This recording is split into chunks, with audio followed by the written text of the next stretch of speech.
చూడు తల్లి, ఇది నేను చెప్పేది బాగా చెప్పమ్మా. పెళ్లి అయితే ఒక విధం ఉంటాది, పెళ్లి కాకముందు ఒక విధం ఉంటాది. ఆడ జాతిలో కుడి కాలు పాదమున అరికాలు ఏదైనా మచ్చ కలిగి ఉన్న స్త్రీ అది పుట్టింటికి మేలు.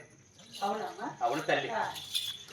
ఎప్పుడు పెళ్లి చేసుకొని కొత్త కోడలై ఆ అత్తగారి నగిరిలో ఆ అమ్మ కుడికాలు పాదం మోపుతానే అత్తమామ చనిపోయి ఆ నగిరంతా కూడా సర్వనాశనం అయ్యి ఏ దిక్కు దోచక ఎటువంటి పరిస్థితుల్లో ఆ అమ్మకి ఎవరు తోడు లేక అలా దేశ సంచారంలో వెళ్ళిపోతారు. అవును తల్లి. ఇది మూటికి ముమ్మాటికి నా కొల్లాపురి ఎల్లమ్మ మీద ఒట్టు. ఇది నమ్మిన వారికి సొమ్ము, నమ్మని వారికి దుమ్మే. చూడమ్మా, చాలా చక్కగా చెప్తున్నావే. అవును తల్లి. మరి ఇంకా కూడా నా మనసులో ఒక సందేహం. అవునా? నా మనసులో సందేహం ఉందమ్మా. అవునా తల్లి? ఒకసారి చేస్తాం ఇలా తల్లి. ఓ తల్లి లక్ష్మీదేవి కొల్లాపురి ఎల్లమ్మ శ్రీ వెంకటేశ్వర తరికొండ మాత రామయ్య నాదగిరి రఘురామచంద్ర మందలాగిరి వాత మానీయ వాత ఎత్తుగా పలికే ఓ మేలు కొండయ్య నీకు మృత్యను నాకు వాటియారయ్యో.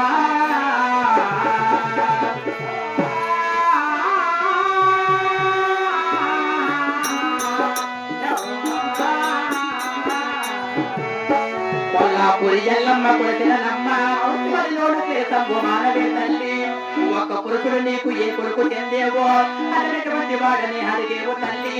ఇంద్రనీల దేహంబు గలవాడి అమ్మ చెక్కు చంద్రమూర్తి అవతారము గలివానికి భార్యవే తల్లి.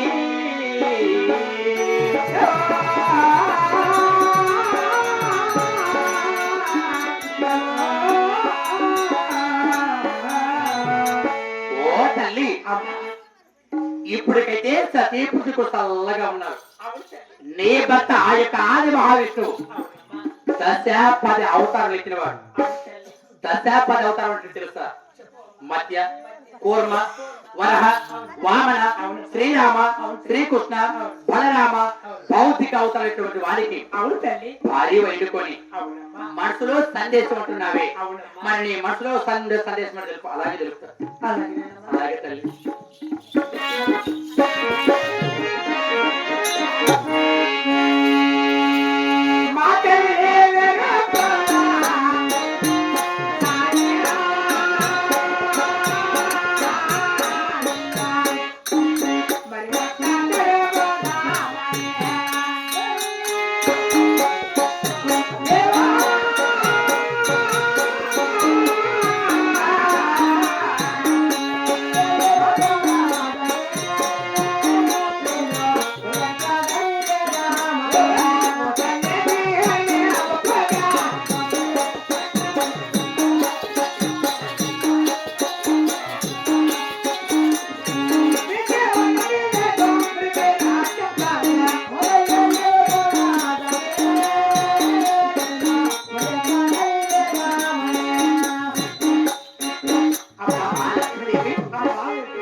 మా తల్లిగారు నేర్పించిన ఈ వనమాలారం నీకు కానుకైస్తానమ్మా.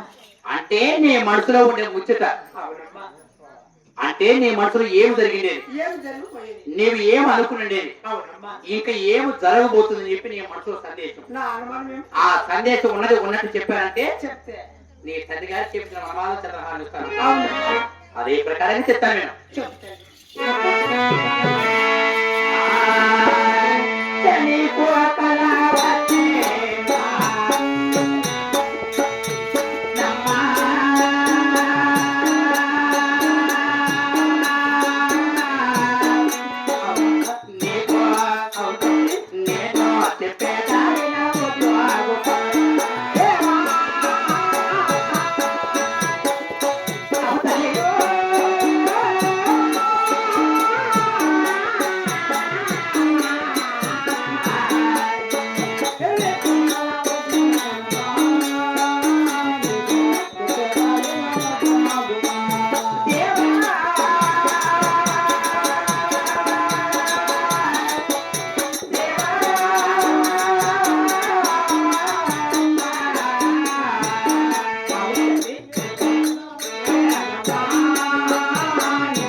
ఏమిటమ్మా మనసులో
కాలువపల్లి నరసింహనాయుడు గారి ఆత్మశాంతి కోరుకుంటూ మామూలు